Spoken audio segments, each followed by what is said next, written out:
شريك له وأشهد أن محمدًا عبده ورسوله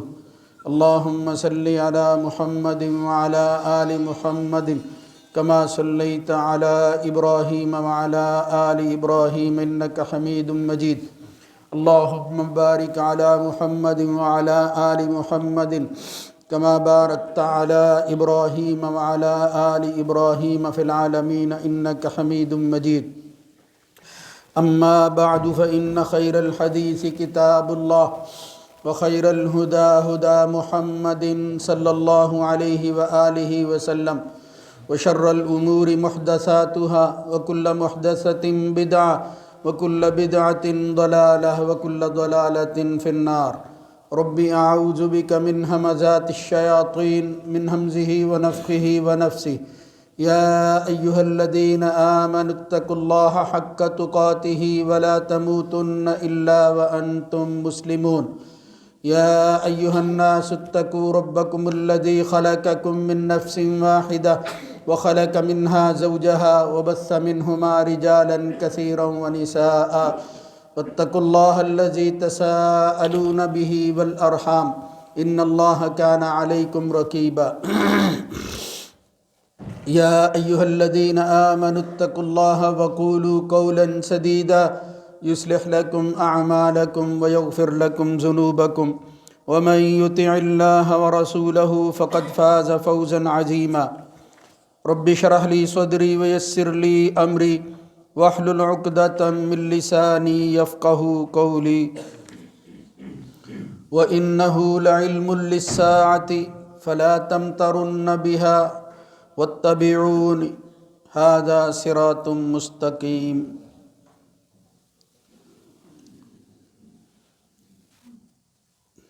اور بلا شبہ وہ قیامت کی ایک نشانی ہے،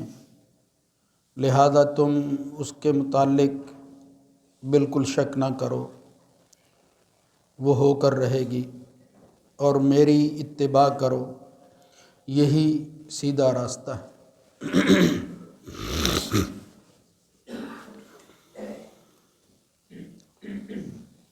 اللہ رب العزت کی حمد و ثنا کے بعد درود و سلام سید الرسل سید ولد آدم جناب محمد الرسول اللہ صلی اللہ علیہ وآلہ وسلم کی ذات گرامی پر۔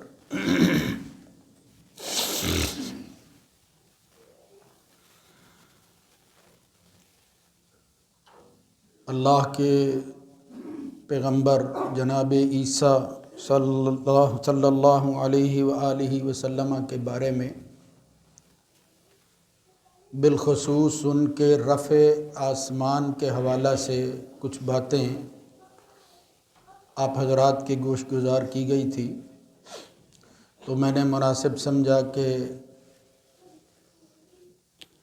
وہ آخری مرحلہ جو حضرت عیسیٰ علیہ السلام کی ذات کے حوالہ سے قرآن و سنت میں ذکر ہوا ہے اس کا تذکرہ کیا جائے۔ رفع عیسیٰ کے متعلق اور اس کے ثبوت میں یہ سب سے بڑی دلیل ہے کہ وہ ایک وقت آنے پر دوبارہ اس دنیا میں نازل ہوں گے، ورنہ جو آدمی بھی اس جہان سے جاتا ہے اس کی واپسی اس دنیا میں ممکن نہیں ہے، وہ نہیں ہوتی۔ تو اس سے ہی ثابت ہوتا ہے کہ عیسیٰ علیہ السلام وہ اسی جسد عنصری کے ساتھ اللہ کے پاس آسمانوں پر موجود ہیں اور اسی جسم سمیت وہ دوبارہ نازل ہوں گے۔ اس سلسلہ میں قرآن مجید کی کچھ آیات میں اشارات موجود ہیں، اور نبی کریم صلی اللہ علیہ وآلہ وسلم کی احادیث اس کے متعلق بڑی واضح ہیں۔ اور اگر کہا جائے تو یہ غلط نہیں ہے کہ دراصل یہ مسئلہ احادیث میں تواتر کے ساتھ ثابت ہے۔ تواتر کا کیا مطلب ہوتا ہے؟ تواتر کا مطلب یہ ہوتا ہے کہ ایک ایسی چیز جس کے وقوع میں کوئی شک نہیں ہے، یعنی اس کو بیان کرنے والے اتنے لوگ موجود ہوتے ہیں، افراد کا ایسا مجموعہ ہوتا ہے جن پر جھوٹ کا احتمال نہیں ہوتا، یعنی بالکل نکلے ہوئے سورج کی طرح کوئی چیز واضح جب ہوتی ہے تو اس کو کہتے ہیں یہ بات جو ہے یہ تواتر سے ثابت ہے، یعنی ہر بندہ جو ہے وہ یہ بات کر رہا ہے۔ اس لیے مسلمانوں کا یہ عقیدہ ہے، اہل سنت اس پر جو ہے وہ اپنا ایمان رکھتے ہیں کہ اللہ کے یہ پیغمبر عیسیٰ علیہ السلام وہ دوبارہ نازل ہوں گے قیامت سے پہلے، اور احادیث کی روشنی میں وہ قیامت کی نشانی بن کر آئیں، جس کا ذکر قرآن مجید کی اس آیت کے اندر جو بھی میں نے تلاوت کی ہے وہ بیان ہوا کہ یہ رکوع جہاں سے شروع ہوتا ہے وہاں عیسیٰ علیہ السلام ہی کے حالات بیان ہوئے ہیں۔ وَلَمَّا ضُرِبَ ابْنُ مَرْيَمَ مَثَلًا إِذَا قَوْمُكَ مِنْهُ يَصُدُّونَ وَقَالُوا آلِهَتُنَا خَيْرٌ أَمْ هُوَ مَا، میری پورا رکوع ہے۔ تو اسی ضمن میں اللہ رب العزت نے یہ آیت جو ہے وہ بیان فرمائی کہ وہ عیسیٰ جس کا تذکرہ ہو رہا ہے، یعنی اس میں شک نہیں ہے کہ یہ عیسیٰ علیہ السلام ہی کا ذکر ہے، انہی کی بات ہو رہی۔ لَعِلْمٌ لِلسَّاعَةِ، یہ قیامت کا علم ہے، یعنی اس وقت ہمارے سامنے جو مصحف موجود ہے اس میں یہی قرات ہے جس کو علم کہتے ہیں۔ اس کا مطلب کیا ہے؟ یعنی اگر اس کو اسی طرح بھی پڑھا جائے تو اس کا مطلب یہ ہے کہ قیامت کے ہونے کا ایک حوالہ، ایک نشانی، یعنی ایک ذریعہ جس سے پتہ چلتا ہے کہ قیامت واقع ہو کر رہے گی، جس کے متعلق اللہ رب العزت آگے فرماتا ہے فَلَا تَمْتَرُنَّ بِهَا، اس قیامت کے وقوع میں شک نہ کرو کہ اس کی دلیل یہ ہے کہ اس سے پہلے عیسیٰ نازل ہو جائیں گے۔ ایک دوسری قرات بھی ہے جس میں یہ بات جو ہے وہ مزید جو ہے وہ واضح ہوتی ہے، اور وہ ہے وَإِنَّهُ لَعَلَمٌ لِلسَّاعَةِ، علم ہی نہیں علم ہے، ایک نشانی ہے، یعنی جس میں بالکل واضح ہو جاتا ہے کہ واقعتاً رسول اللہ صلی اللہ علیہ وسلم کے بتائے ہوئے حدیث کے اور سنت کے دلائل کی روشنی میں یہ قرآن مجید کی آیت کی تشریح اگر کریں تو یہ علم ہے عیسیٰ علیہ السلام کا دوبارہ نازل ہونا۔ وہ حدیث جو ہے وہ کئی جگہ پر موجود ہے، صحیح مسلم میں ہے، اور مطلب تمام محدثین اس کو بیان کرتے ہیں۔ حضرت حذیفہ بن اسید الغفاری ایک جگہ پر روایت کرتے ہیں کہ ہم بیٹھے ہوئے قیامت کا تذکرہ کر رہے تھے، رسول اللہ صلی اللہ علیہ وسلم نے فرمایا ما تذکرون، بھئی کیا یاد کر رہے ہو؟ تو ہم نے کہا یا رسول اللہ نذکر الساعہ، ہم قیامت کو یاد کر رہے ہیں۔ تو اس سے معلوم ہوتا ہے کہ اپنے حال احوال کے اندر قیامت کا تذکرہ اور قیامت کو یاد کرنا یہ صحابہ کا معمول تھا، تاکہ ہم ان چیزوں سے بچ سکیں جو ہماری قیامت کے واقعہ ہونے کے بعد ہمارے مخالف ہوگی، یعنی ہم اپنی حفاظت کر سکیں اور ان چیزوں سے بچ سکیں، ان فتنوں سے اپنے آپ کو جو ہے وہ محفوظ رکھ سکیں۔ تو رسول اللہ صلی اللہ علیہ وسلم نے وہاں فرمایا انہا لن تقوم حتی تروا قبلہا 10 آیات، کہ میرے صحابہ تم اس وقت تک قیامت کے وقوع کو نہیں دیکھ سکو گے جب تک کہ اس سے پہلے 10 بڑی نشانیاں ظاہر ہو جائیں گی۔ کئی نشانیوں کا ذکر آتا ہے، کوئی ایک نہیں ہے، یعنی کچھ نشانیاں جو ہیں وہ اشراط الساعہ الصغریٰ کہلاتی ہیں، یعنی چھوٹی نشانیاں ہیں، ہوتی رہتی ہیں، معمول کی بات ہے، یعنی واقعات ہوتے ہیں۔ معمول سے مراد یہ ہے کہ واقعات ہوتے ہیں اور ان میں سے کوئی ایسا واقعہ جو قیامت ہی کے قرب کے موقع پر جو ہے وہ ہو سکتا ہے، اس طرح کا ہو جاتا ہے۔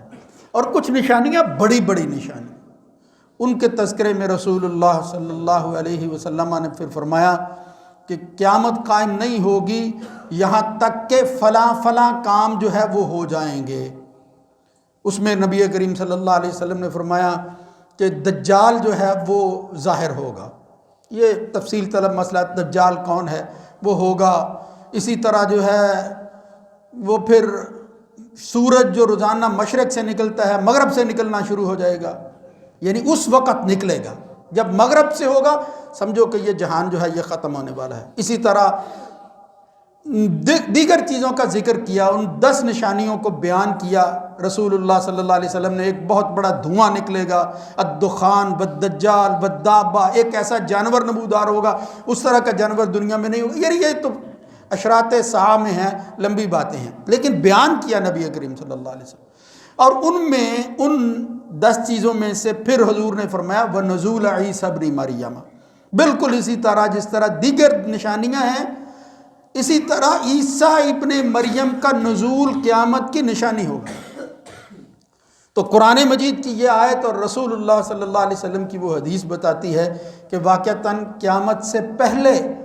جو چیزیں ہونے والی ہیں ان میں سے اس شخص کا دوبارہ نزول ہوگا، اور وہ عیسیٰ علیہ السلام ہیں، جو دلیل ہے اس بات کی کہ واقعتاً اس وقت وہ زندہ ہے، خاص آسمان پر ہی ہیں لیکن زندہ حالت میں ہیں۔ اب اس پر بعض لوگ بڑے عجیب سے اشکال، ظاہر ہے جب آدمی منکر ہو جاتا ہے، میں نے یہ اشارہ کیا تھا کہ یہ دجل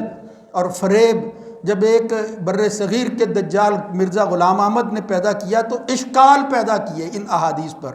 وہ کھاتا کہاں سے ہے، وہ پیتا کہاں سے ہے، اور وہ مالک جو سارے جہان کو کھلا پلا رہا ہے اس کے پاس قرب میں کوئی بندہ پہنچ جائے، اس کے لیے کھانے پینے کا کیا مسئلہ ہے؟ بہرحال یہ اس طرح کے اشکال تو جو ہیں وہ بلا وجہ پیدا کیے جاتے ہیں، اور ان کا حل جو ہے وہ قرآن و سنت میں بھی موجود ہے۔ قرآن مجید کی آیات احادیث بتاتی ہیں کہ یہ کوئی بات نہیں ہے، یہ دراصل ٹیڑھ اور کجی ہے جو نہ ماننے کی وجہ سے ذہن میں آتی ہے، اور پھر آدمی کہتا ہے یہ اعتراض اس پر ہوتا ہے، حالانکہ اعتراض والی کوئی بات نہیں ہے۔ تواتر سے یہ مسئلہ جو ہے وہ ثابت ہے کہ عیسیٰ علیہ السلام جو ہے وہ نازل ہوں گے، بلکہ اس کی تفصیل میں محمد الرسول اللہ صلی اللہ علیہ وسلم نے یہاں تک فرمایا، صحیح مسلم کے الفاظ ہیں، دجال کا تذکرہ کرتے ہوئے آگے فرمایا کہ جب وہ دجال ظاہر ہو جائے گا اس کے بعد عیسیٰ علیہ السلام کیسے آئیں گے۔ کذالک اذ بعث اللہ المسیح ابن مریم، اللہ تعالیٰ مسیح ابن مریم کو بھیجے گا، بعثت ہوگی ان کی، لیکن بعثت کس طرح ہوگی؟ نئی نبوت کے ساتھ نہیں، ہرگز نہیں، بلکہ وہ نبی ہیں اب دوبارہ آئیں گے۔ اس کا مطلب کیا ہے؟ اس کا مطلب یہ نہیں ہے کہ حضور کے بعد نبوت جاری ہوگی، نہیں، وہ جو پہلے نبی ہیں اس حیثیت سے نبی ہیں، کوئی نئی نبوت لے کر نہیں آئیں گے۔ تو پہلے اگر کوئی شخص ثابت ہو چکا ہو، یہ مرزا نے یہ بھی بات کی ہے، اس نے کہا دیکھو خواہ کوئی پہلا نبی ہو یا بعد میں آنے والا نبی آ تو جائے گا، لیکن میرے بھائیو نبی کون آئے گا؟ جس کی نبوت پہلے ثابت ہوگی۔ یہ نہیں ہے کہ نیا نبی آ جائے گا، نبوت کا مدعی نہیں ہوگا، یہ اس نے تو مدعی ہونے کا وہ دعویٰ کیا ہے کہ میں نبی ہوں، یعنی مدعی نبوت بن گیا یہ شخص، جبکہ عیسیٰ علیہ السلام تو سچے حق بالکل اللہ رسول کے احکامات کی روشنی کے اندر ہمارے یقین اور ایمان کا حصہ ہیں کہ وہ نبی تھے، ایک قوم کی طرف مبعوث ہوئے ہیں، اس کی طرح نہیں ہے۔ خیر، رسول اللہ صلی اللہ علیہ وسلم نے فرمایا کہ وہ عیسیٰ علیہ السلام جو ہیں وہ پھر اللہ تعالیٰ ان کی بعثت کرے گا، کہاں ہوگا؟ فرمایا عند المنارۃ البیضاء، ایک سفید منارہ ہے شرقی دمشق کے اندر، یعنی مقامات تک بیان کیے محمد الرسول اللہ صلی اللہ علیہ وسلم نے، بین محروزتین، دو زعفرانی رنگ کے جو ہے وہ کپڑے پہنے ہوئے ہوں گے جناب عیسیٰ علیہ السلام، اور وہ دمشق کے اندر منارۃ البیضاء کے اندر یا وہاں اتریں گے۔ چلیں ادھر میں ایک اور بات بھی عرض کر دوں، وہ بھی اشکال کرتے ہیں، یعنی آپ اندازہ کریں جب کسی چیز کا انکار کرنا ہوتا ہے تو پھر کس طرح کے سہارے لیے جاتے ہیں۔ حالانکہ اس روایت کے اندر صحیح مسلم میں آتا ہے، نبی کریم صلی اللہ علیہ وسلم فرماتے ہیں کہ وہ منارۃ البیضاء میں جو ہے وہ آئیں گے عند المنارۃ البیضاء، یعنی منارۃ البیضاء کے پاس آئیں گے، اور پھر ساتھ ہی کہا وہ کس طرح آئیں گے؟ علی اجنحۃ ملکین، دو فرشتوں کے پروں پر ہاتھ رکھ کر جو ہے وہ آئیں گے حضرت عیسیٰ علیہ السلام۔ تو اشکال کیا ہے؟ وہ کہتے ہیں کہ دیکھو جب وہ اتنا بڑا منارہ ہے اور وہ منارہ موجود بھی ہے، اس پر عیسیٰ علیہ السلام آئیں گے، وہ نیچے کیسے اتریں گے؟ یعنی پھر وہ اتنی بڑی سیڑھی کیسے بنائیں گے؟ حالانکہ صحیح بات یہ ہے، یہ حدیث میں جو ثابت ہوتا ہے، رسول اللہ صلی اللہ علیہ وسلم نے فرمایا عند المنارۃ البیضاء، وہ سفید منارے کے پاس آئیں گے، وہاں اتریں گے، منارے کے اوپر نہیں ہوں گے۔ اور اگر یہ تسلیم بھی کر لیا جائے کہ عیسیٰ علیہ السلام واقعی منارے پر ہی اتریں گے، تو تو جو اللہ جو ہے آسمان سے منارے پر لا سکتا ہے، اس اللہ کے لیے اس منارے سے زمین پر لانا کیا مشکل ہے؟ اور پھر وہ فرشتے ہیں، ان کے پروں پر ہاتھ رکھ کر جو ہے وہ عیسیٰ علیہ السلام نازل ہوں گے۔ تو یہ اس طرح کی فضول باتیں میں نے عرض کیا تھا، اس نے اتنے ورق جو ہے وہ سیاہ کیے ہیں، آپ حیران ہوں گے، کتابوں کی کتابیں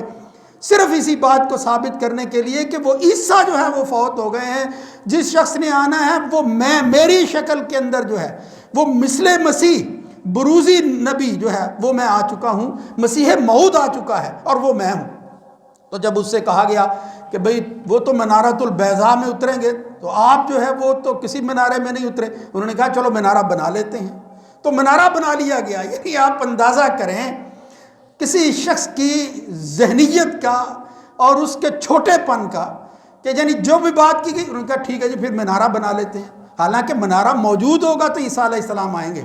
تم تو بعد میں آئے ہو، اس کا مطلب ہے تم جھوٹے ہو، تمہارے جھوٹے ہونے میں کوئی شک نہیں ہے۔ خیر اس طرح کی بے شمار باتیں ہیں جو اس نے کی ہیں۔ جب اس کے سامنے یہ چیزیں جو ہیں وہ رکھی گئی اور پھر کہا گیا کہ بھئی وہ تو فلاں دمشق میں اتریں گے، آپ ادھر آ جائیں گے، مطلب اس طرح کی باتیں۔ اب میں آپ کو کیا تفصیل بتاؤں اس بدبخت کی۔ اس نے کہا نہیں، اس کا بھی نام جو ہے وہ ویسے لیا گیا ہے، اشارہ ہے، دراصل وہ جگہ جو ہے وہ یہاں یہ لدھیانے کے اندر بنتی ہے، وہاں جو ہے وہ نازل ہوں گے اور پھر وہ دجال کو جو ہے وہ قتل کریں گے۔ اس طرح کی فضولیات جو ہے وہ اس ہمارے علاقے کی چونکہ یہ بات ہے، اس لیے میں ساتھ ساتھ اشارہ کر رہا ہوں کہ رسول اللہ صلی اللہ علیہ وسلم نے فرمایا کہ وہ دمشق کے اندر منارۃ البیضاء کے اندر حضرت عیسیٰ علیہ السلام جو ہے وہ اتریں گے، اور دوسری احادیث کو ساتھ جو ہے وہ شامل کریں تو معلوم ہوتا ہے رسول اللہ صلی اللہ علیہ وسلم نے فرمایا اذا نزل فیکم ابن مریم و امامکم منکم، ذرا دیکھو اس وقت اللہ تعالیٰ تمہاری شان بڑھائے گا کہ ایک پیغمبر آسمان سے نازل ہوگا اور نماز فجر کا وقت ہوگا، نماز کھڑی، اور اذا اقیمت الصلاۃ، اقامت جو ہے وہ ہو جائے گی، تو نماز کے لیے جو ہے وہ امام جو ہے وہ آگے بڑھے گا تو وہ دعوت دے گا تعالی صلی لنا، کہ آپ آگے آئیے، آپ پیغمبر ہیں اور نماز پڑھائیں۔ اس وقت حضرت عیسیٰ علیہ السلام کہیں گے لا ان بعدکم علی بعد امراء، اللہ تعالیٰ نے تم میں سے بعض کو بعض پر جو ہے وہ امیر بنا دیا ہے، تکرمت اللہ ھذہ الامہ، اللہ نے اس امت کی یہ شان رکھی ہے کہ اگر کوئی پیغمبر بھی اب نازل ہوگا وہ ماتحت جو ہے وہ ہو کر نماز پڑھے گا، مقتدی بن کر نماز پڑھے گا۔ وہاں کی بات ہے، وہاں جو ہے وہ حضرت مہدی علیہ السلام جو ہے وہ موجود ہوں گے، ان کی ماتحتی کے اندر مسلمانوں کا امیر ہوگا اس وقت مہدی، تو اس کے پیچھے جو ہے وہ نماز پڑھیں گے۔ یہاں ایک مسئلے کی بات ہے، احادیث ہی کے اندر آتی ہے، شاید آپ کو کبھی واسطہ پڑے کہ ایک کچھ احادیث کے اندر آتا ہے کہ وہ خود حضرت عیسیٰ علیہ السلام بھی امامت کروائیں گے،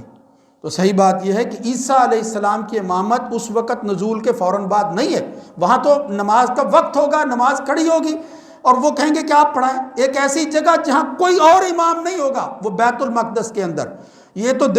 تو بات ہے جب وہ منارۃ البیضاء سے اتریں گے بیت المقدس میں، جہاں وہ پھر بعد میں جو ہے وہ اپنی دوسری ذمہ داریاں پوری کریں گے، جس کی تفصیل وہ احادیث میں آتی ہے، وہاں وہ خود جو ہے وہ بھی امامت کروائیں گے۔ ایسی کوئی مطلب وہ تضاد والی بات نہیں ہے۔ اس وقت یہ ہوگا وہ ماتحتی کے اندر پڑھیں گے اور ثابت کریں گے کہ میری کوئی نئی نبوت نہیں ہے، میں بھی اسی طرح نماز ادا کروں گا جس طرح امت مسلمہ جو ہے وہ نماز ادا کر رہی ہے۔ تو یہ بہرحال بعض لوگ جو اس طرح کے احادیث کے حوالہ سے، اور میں یہ اشارہ کر دوں کہ اس مسئلہ کے اندر دراصل خود کو اہل قرآن کہنے والے منکرین حدیث جتنے لوگ ہیں انہوں نے اس کا انکار کیا ہے، اور پھر مسلمان بھی کچھ جو ہے وہ اس کا شکار ہو گئے، وہ کہتے ہیں کہ یہ کوئی عیسیٰ جو ہے وہ اس کا نزول نہیں ہوگا، یہ ممکن نہیں ہے، قرآن نے کوئی واضح بات نہیں کی ہے۔ حالانکہ قرآن و سنت کے اندر جس طرح میں نے عرض کیا کہ جب سنت میں تواتر سے کوئی بات ثابت ہو جائے اس کو جھٹلانا ممکن نہیں ہوتا، خبر احاد ہو تو وہ تو اور بات ہوتی ہے۔ بہرحال رسول اللہ صلی اللہ علیہ وسلم نے احادیث کے اندر جو تفصیل بتائی ہے اس میں اللہ کے نبی صلی اللہ علیہ وسلم کی زبان سے نکلی ہوئی بات جو ہے وہ سچ اور حق ہے۔ حضور نے پھر تفصیلات بتاتے ہوئے کہا کہ جب عیسیٰ علیہ السلام نازل ہوں گے وہ پھر کیا کیا کریں گے، وہ یہ بات جو ہے وہ بیان کرتے تھے حضرت ابو ہریرہ کہ اللہ کے رسول نے فلاں فلاں چیز بیان فرمائی، وہ فرمایا وَيَكْسِرُ الصَّلِيبِ، یہ جو عیسائیوں کا نشان ہے عیسیٰ علیہ السلام کی موت کے بعد ان کے بقول، یعنی وہ جو کچھ انہوں نے گھڑا ہوا ہے اور پھر کفارہ جو ہے وہ ان کے عقیدے کا حصہ بن گیا کہ دوبارہ زندہ ہوئے، اور پھر جو اللہ کے بیٹے تھے. تو یہ جو عقیدہ ہے اس کی نفی کرنے کے لیے کہ انہوں نے سولی دی تھی، خود عیسیٰ علیہ السلام اپنے ہاتھ سے صلیب کو توڑیں گے. یکسر الصلیب کہ یہ تمہارا جھوٹا دعویٰ ہے، اس کی بنیاد پر تم نے جو عقیدہ بنایا ہوا ہے اس کی کوئی حیثیت نہیں ہے. اور فرمایا یقتل الخنزیر، یہ جس کو محبوب بنائے ہوئے ہو، جس جانور کو اللہ نے حرام کیا تھا، عیسیٰ علیہ السلام اس کو قتل کر دیں گے. اور پھر یضع الجزیہ، جزیہ ختم ہو جائے گا، وہ جو کافروں سے لیا جاتا ہے اور پھر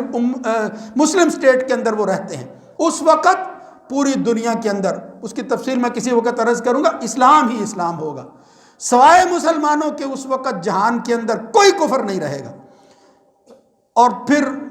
یہ جو احادیث ہیں ان کو پیش کرتے ہوئے حضرت ابو ہریرہ رضی اللہ تعالیٰ عنہ جو ہے وہ آگے بیان کیا کرتے تھے، فقرؤ ان شئتم.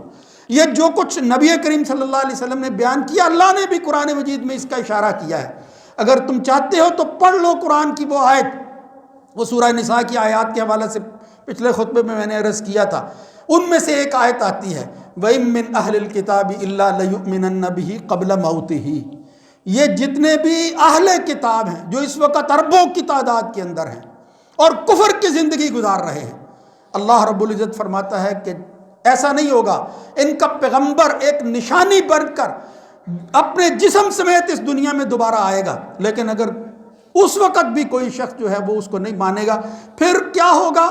پھر اس کے منہ سے ایک ہوا نکلے گی عیسیٰ علیہ السلام کی. جہاں جہاں وہ ہوا پہنچے گی، اور وہ ہوا اتنی تیز ہوگی، سانس ہوگا عیسیٰ علیہ السلام کے منہ سے نکلنے والا. جہاں جہاں نگاہ جائے گی، فلا یحل لکافر ان یجد ریح نفسہ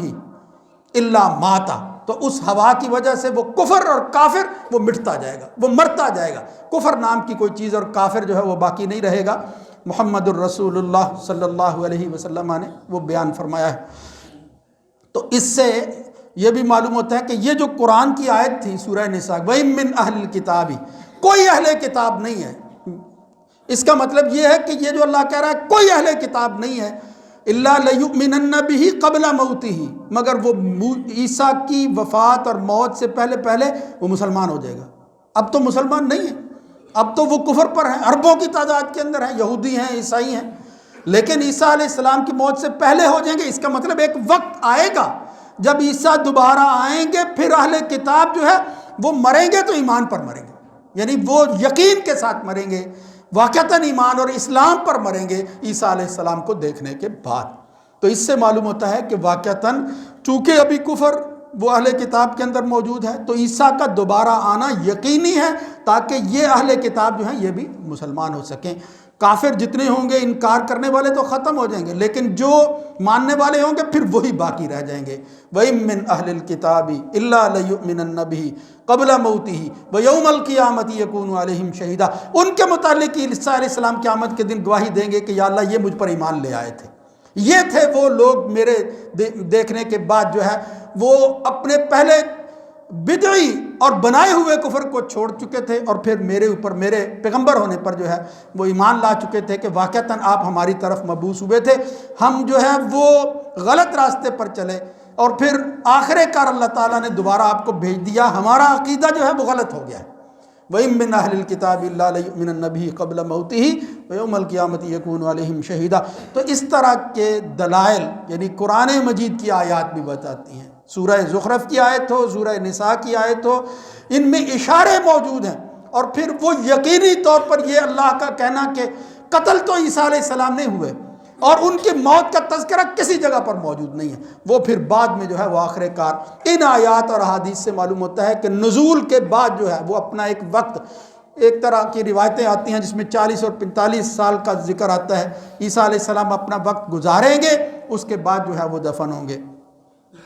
وہ اپنی طبی موت مرنے کے بعد دفن ہوں گے. یہ بھی میں اشارہ کر دوں، یہ بات عام مشہور ہے اور پھر اس کو بڑا اچھالا جاتا ہے. اللہ رب العزت جانتا ہے، لیکن کچھ روایتیں اس سلسلہ میں ملتی ہیں جن کے سہارے لوگ کہتے ہیں کہ عیسیٰ علیہ السلام محمد الرسول اللہ صلی اللہ علیہ وسلم کے ساتھ اسی جگہ جہاں ابو بکر اور عمر جس جگہ پر آرام فرمائے ہیں حجرہ عائشہ کے اندر رضی اللہ تعالیٰ عنہ، وہاں کوئی جگہ موجود ہے جہاں عیسیٰ علیہ السلام دفن ہوں گے. مگر صحیح بات یہ ہے اس سلسلہ کے اندر جتنی بھی روایتیں ہیں وہ پایہ ثبوت کو نہیں پہنچتی. یہ بات کوئی حتمی اور یقینی نہیں ہے کہ عیسیٰ علیہ السلام جو ہے وہ وہاں حضرت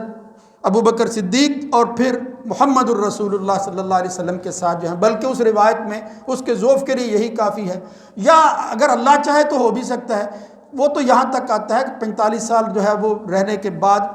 حضور ہی کی قبر کے اندر جو ہے وہ حضرت عیسیٰ علیہ السلام ہوں گے۔ بہرحال میں نے عرض کر دیا کہ محدثین، وہ ترمذی میں بھی روایت آتی ہے، جہاں جہاں آتی ہے انہوں نے خود ہی کہا ہے۔ عبد الرحمن بن زیاد الانم الافریقی ایک ایسا شخص ہے کہ جو قابل اعتبار نہیں تھا، وہ روایتیں بیان کرتا ہے، تو وہ کہتے ہیں کہ یہ ثابت نہیں ہے۔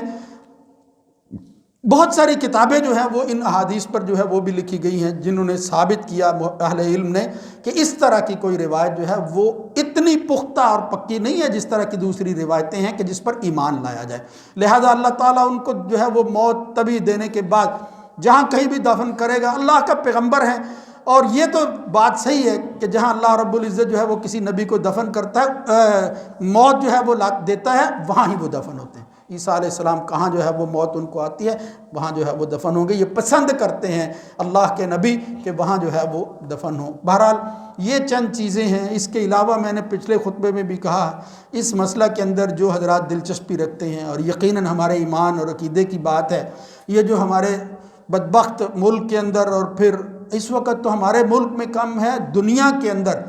جس طرح کا یہ دجل اور فریب یہ مرزا غلام احمد کے ماننے والوں کا پھیل رہا ہے، یہ بڑی خطرناک بات ہے۔ اس لیے ان مسائل کو سمجھنا چاہیے، شعور کے اندر ضرور ہونا چاہیے۔ اور پھر اصل بات تو یہ ہے کہ جب بھی کوئی اس طرح کی بات کرے تو آپ کہیں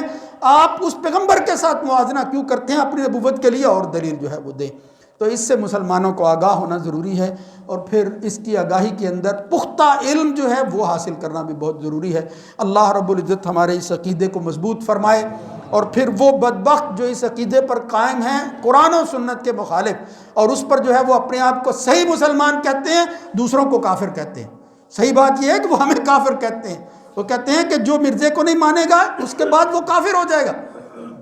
اور معاملہ جو ہے وہ قرآن و سنت میں کچھ اور نظر آتا ہے۔ یہ ٹھیک ہے، بعض دوست اس وقت جن کو پتہ نہیں ہے وہ یہ کہتے ہیں کہ وہ بھی ایک گروہ ہے، اسلام کا نام لیتے ہیں، تم کیوں ان کی مخالفت کرتے ہو؟ وہ اسلام کا نام ہی صرف لیتے ہیں۔ حقیقت یہ ہے کہ جتنا نقصان اسلام اور نبوت کے سلسلہ میں ان بدبختوں نے مسلمانوں کو پہنچایا ہے، کوئی دوسرا گروہ نہیں پہنچا سکتا۔ ان کے لیے جو ہے تعویل کی کوئی نہ کوئی گنجائش ہے جو ان کو ایمان پر رکھتی ہے، ان کے ایمان میں کوئی شک نہیں ہے، یہ پکے کافر ہیں، اللہ کے بھی منکر ہیں اور اللہ کے رسول کے بھی منکر ہیں۔ انہوں نے اپنے بارے میں خود خدا ہونے کا بھی دعویٰ کیا ہے، مثل مسیح ہونے کا دعویٰ بھی کیا ہے، مسیح موعود، بروزی نبی، اور پھر پتہ نہیں کیا کیا جو ہے وہ مہدی ہونے کا بھی دعویٰ کیا ہے۔ لہذا اس شخص کا کوئی اعتبار نہیں ہے، اس کے جھوٹ پر ہمارا ایمان ہے، اس کو ہرگز ہم مسلمانوں کا حصہ تسلیم نہیں کرتے۔ اقول قولی ھذا استغفر اللہ لی ولکم ولسائر المسلمین۔